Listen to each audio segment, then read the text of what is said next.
saya seorang biku, tapi saya juga manusia. Oke. Nah, jadi kalau kita balik nih di Winaya itu nih 227. Itu memperbolehkan Bante tengil ya. Yang so iye itu katanya gitu ya. Salam Padi, podcast Dhamma Viara.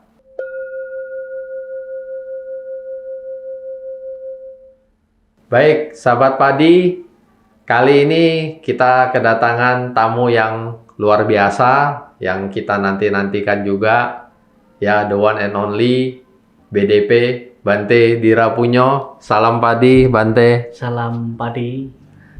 Terima kasih nih Bante sudah hadir di podcast kita ya di Padi untuk edisi kali ini, dan saya Alex, moderator hari ini, akan mencoba untuk mengungkap banyak informasi nih dari Bante Dirapunyo yang saya yakin Bante ini sudah tidak asing ya di mata pegiat medsos gitu ya.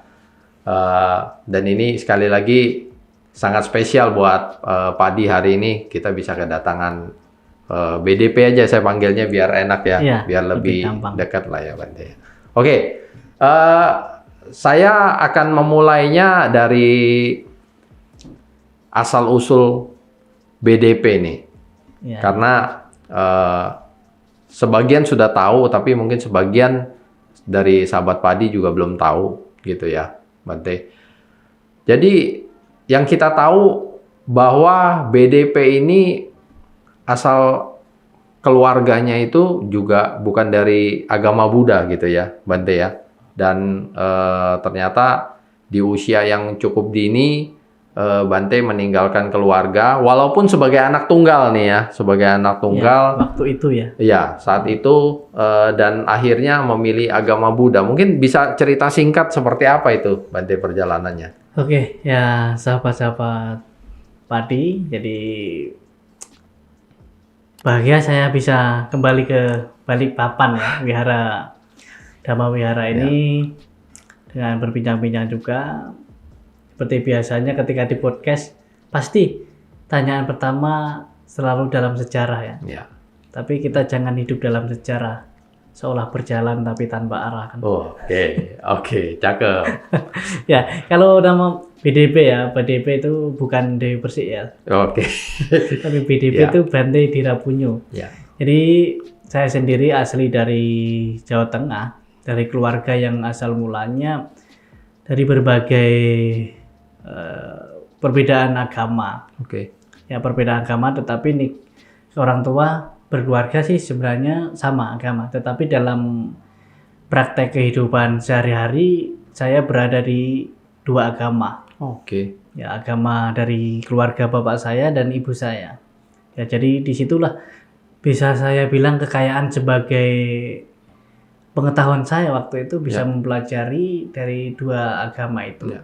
Tapi setelah kita nggak bisa benar-benar meninggalkan pada mulanya, maka kita harus punya pilihan kemana kita harus melangkah dan mana yang tepat dan cocok sesuai. Oke. Sebenarnya agama tidak hanya sekedar pilihan, tapi kecocokan itu bagi saya. Ya. Nah, maka untuk meninggalkan keluarga untuk menjalankan satu penjelajah spiritual ya. Kalau saya sering bilang saya itu penjelajah spiritual karena kita mempelajari dari berbagai sekte, tradisi, keagamaan, bahkan berbagai agama. Oke. Nah, kalau kita bicara satu momentum atau titik baliknya nih, keputusan BDP untuk saya mau jadi penjelajah spiritual dan agama Buddha yang dipilih, itu apa Bante momennya? Ya, saya rasa sih ketika saya mempelajari dari berbagai spiritual ya. Kehidupan seorang pertapa, terkhususnya di agama Buddha itu saya rasa cocok untuk penjelajah spiritual saya, pengabdian diri. Ya, pengabdian diri untuk masyarakat, bahkan mungkin untuk bukan hanya umat Buddha, tetapi cara hidup sebagai seorang biku atau biksu itu sendiri lebih mendukung ketika saya melayani umat. Walaupun saya tepatnya belajar khusus secara agama Buddha, tetapi saya yakin agama Buddha ini bisa bermanfaat untuk semua kalangan, bahkan semua masyarakat. Tetapi dengan cara menjadi seorang biku, ada kode etik, bahkan mungkin aturan-aturan yang tepat dan sesuai yang saya jalankan. Mungkin saja di kehidupan sehari-hari akan lebih disiplin lah istilahnya. Karena menjadi seorang biku itu kan tidak sedikit aturannya. Maka ketika terjun di masyarakat pastinya lebih bisa pengendalian diri. Ya, mungkin saat ini tidak seperti mungkin kalau saya memakai baju biasa, mungkin kehidupannya akan lebih berbeda. Walaupun bisa pengabdian masyarakat. Saya yakin walaupun menjadi seorang umat biasa, bisa juga mengabdikan diri di masyarakat. Tapi bagi kehidupan seorang Bante, seorang biku akan lebih maksimal pengabdian dirinya. Kita pun nggak tahu, saya nggak tahu sampai kapan, sampai mampunya sampai kapan menjadi seorang biku itu. Nah, jadi kalau saya ulangin pertanyaan tadi itu nggak ada satu peristiwa ya, misalnya yang Bante lihat atau misalnya yang terjadi terhadap diri Bante sendiri yang membuat Bante jadi jujur sih ada ya sedikit perenungan waktu itu karena saya sekolah SMP itu sudah tidak bersama orang tua, udah jauh dengan orang tua. Dan ketika dapat informasi khususnya dari bapak saya bahwa belajar agama Buddha kayak pelatihan menjadi pabaja. Apa sih waktu itu saya cari kehidupan Pabajita itu seperti apa, maka di situ perenungan, nanti saya kalau sudah dewasa kemudian kayak nikah, punya anak, nanti harus kerja, harus gini, itu kayak muncul ketakutan ya. Kayak takut gitu loh. Karena kan kondisi kehidupan di masyarakat khususnya di daerah-daerah itu kan dalam memperjuangkan sebagai seorang perumah tangga itu, saya menyaksikan misalnya kehidupan orang tua dan tentaga itu kayak menakutkan gitu. Jadi takut menjadi orang dewasa. Karena kan kalau dalam masyarakat kalau jadi orang dewasa itu, nanti menikah, nanti punya anak, berkeluarga, beban cari nafkah dan lain sebagainya. Itu kayak muncul ketakutan sendiri, apakah itu seperti itu nanti tua, nanti mati? Apakah hidup seperti itu gitu loh. Itu jadi ketakutan tersendiri sih. Jujur saja itu menjadi perenungan itu saat saya sebelum pergi dari rumah melanjutkan yang awalnya tujuannya sih bekerja atau sekolah, melanjutkan sekolah SMA. Nah, itu muncul, itu benar-benar ada di dalam pikiran saya. Dan itu saya masih ingat rasa khawatir takutnya itu ada gitu. Nah, ada seorang tokoh nggak, mungkin guru atau siapapun yang menjadi inspirasi BDP nih untuk memutuskan ya siapapun Bante? Malah nggak ada sih saya. Nggak ada. Justru malah karena saya belajar secara spiritual itu dari bapak saya dan teman-teman bapak saya itu bisa dikatakan guru-guru spiritual. Itu dari berbagai agama, ada yang dari agama Buddha, tapi bukan Bante ya, seperti Romo Pandita lah gitu. Kemudian dari yang agama Islam, ada yang kejawen. Pergaulan saya dari kecil itu dengan mereka gitu. Jadi istilahnya untuk kehidupan spiritual itu lebih kuat di masa-masa pertumbuhan saya waktu itu. Maka sampai ada pikiran, nanti kalau saya besar tua sakit mati, itu kayak menakutkan. Dan salah satu informasinya ya untuk belajar Buddhis itu sendiri. Tapi kenapa harus Bante? Maksud saya dengan tokoh inspirasi Bante yang Pandita, yang pemuka agama lain, kan bukan Bante gitu. Kenapa BDP memutuskan jadi Bante gitu? Nah itu ada sih beberapa guru spiritual itu karena belajarnya kan meditasi.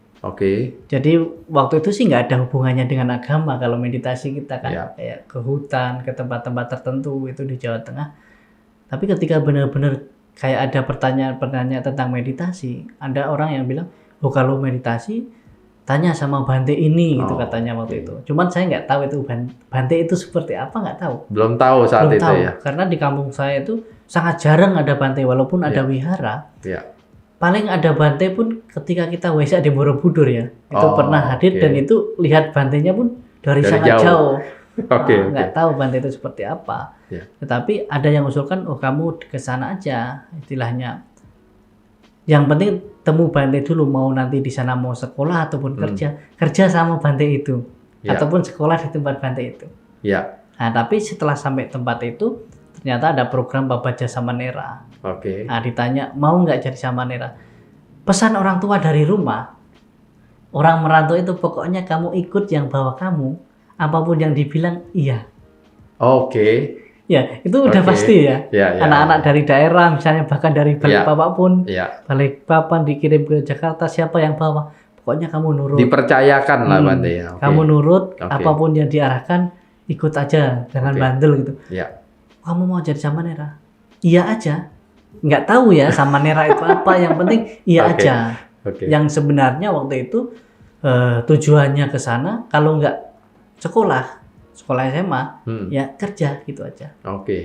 Nah, sorry, saat Bante memutuskan jadi Samanera nih, berarti Bante belum tahu Samanera itu apa? Sama sekali nggak tahu. Karena sebelumnya saya kan sekolah SMP itu di luar kota. Sering lihat Bante tapi nggak pernah namanya mendekat itu nggak berani. Karena kalau di daerah itu kayak melihat sesosok Bante itu kayak menakutkan gitu loh. Ini jangan. Nggak berani dekat-dekat, jadi nggak tahu Bante itu apa, Samanera itu apa, pokoknya iya aja. Jadi pas jadi Samanera itu ya disuruh ngafal parita, cara pakai jubah. Nah di situ ya awal-awal mungkin menikmati terlebih dahulu ya, karena hal-hal yang baru gitu. Nah, saya pun orangnya suka belajar langsung hal-hal yang baru seperti itu. Terjun lah ya, langsung lah ya. Salah satunya di situ. Jadi kalau kadang ditanya apa motivasi jadi Bante itu? Awalnya nggak ada. Tapi motivasi dan cara hidup itu ya pas jadi Samanera itulah.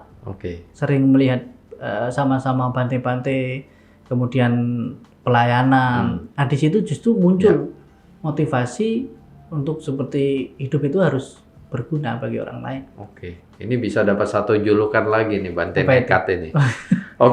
Karena tekadnya seperti itu, nggak tahu apa-apa tapi terjun aja. Ya. Saya pengen tahu juga siapa Bante pertama nih yang Bante temui saya lihat ya. Itu, ya. Bante pertama karena saya waktu itu pernah tinggal saya di Jepara itu Bante Arya Kusalo namanya. Arya Kusalo. Itu di wihara salah satu wihara peninggalan Bante Asin Jinarakita di Jepara, karena di sana salah satu daerah yang bisa dikatakan mayoritas Buddhis. Dan saya benar-benar mengenal agama Buddha itu tinggal di kampung itu. Nah itu namanya Kampung Senggerong. Nah itu Kampung Senggerong, sampingnya itu Simo. Jadi daerah sana itu bekas kerajaan Simakalingga itu. Nah, dan ketemu Bante Kusalo itu pun kan dari jauh. Kita dulu anak-anak itu nggak berani nyapa, itu pun kan nggak berani. Nah itu aja, tapi belum belajar langsung dari Bante. Karena belajarnya ya sama muda-mudi, anak-anak sekolah minggu, karena di kampung itu setiap malam itu kita kebaktian. Jadi ibadahnya kita agama Buddha di kampung. Setiap malam ya? Setiap malam. Setiap sore jam 6 itu kita ada kebaktian. Dan setiap 1 bulan sebelum Waisak kita ada atasila 1 bulan full kayak puasa. Nah, disitulah saya benar-benar kayak belajar. Walaupun dari mungkin senior-senior saya waktu itu lah muda-mudinya gitu di situ. Nah, itu pun ya mengalir begitu aja. Berarti beliau juga yang mentasbihkan Bante jadi Samanera saat itu? Enggak, karena dari situ saya sempat pulang ke kampung. Dari kampung itulah ketika udah lulus SMP. Jadi lulus SMP itu kenal dengan salah satu Romo Pandita yang anaknya menjadi Bante. Ya, dan itu di Sumatera Utara, di Medan. Jadi saya nggak tahu itu Bante siapa, nggak tahu. Yang penting gini, kalau orang khususnya lah orang dari kampung, dari Jawa itu, kalau udah pernah keluar kampung, maupun itu sekolah, maupun itu merantau.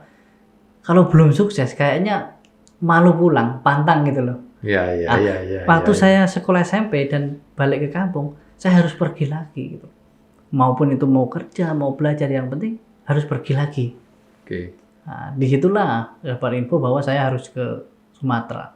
Medan tepatnya. Di Medan, tepatnya di Medan. Ada Bante di sana, nanti langsung temui. Maaf, Bante itu usia berapa? Itu juga ada kesalahpahaman dan mungkin ada kebohongan seseorang ya. Sebenarnya waktu itu pas pergi itu saya usia 15 mau 16. Oke. Tetapi dilaporkan ke Medan itu yang mau datang umur 26. Oke. Iya, karena Bante di sana maunya ini mau jadi Samanera infonya. Oke. Nah, pas saya ke sana ditanya salah satu Bantenya di sana, mana bapak yang istilahnya umur 26 gitu kan? Nggak ada. Ini adanya umur 16 gitu. Ternyata dari orang tua salah satu Bante itu yang infokan ke sana supaya saya bisa pergi. Berangkat. Nah, karena kalau saya dibilang 16 katanya, saya harus sekolah SMA lagi. Di daerah saya. Nah, maka saya harus pergi waktu itu. Dan sampai situ, oh iya kamu, ya udah cukur aja dulu gitu. Itu ternyata ada program baca Samanera, saya nggak tahu. Yang penting jadi Samanera. Saya ingat selalu pesan orang tua saya pas mau pergi itu, pokoknya iya aja.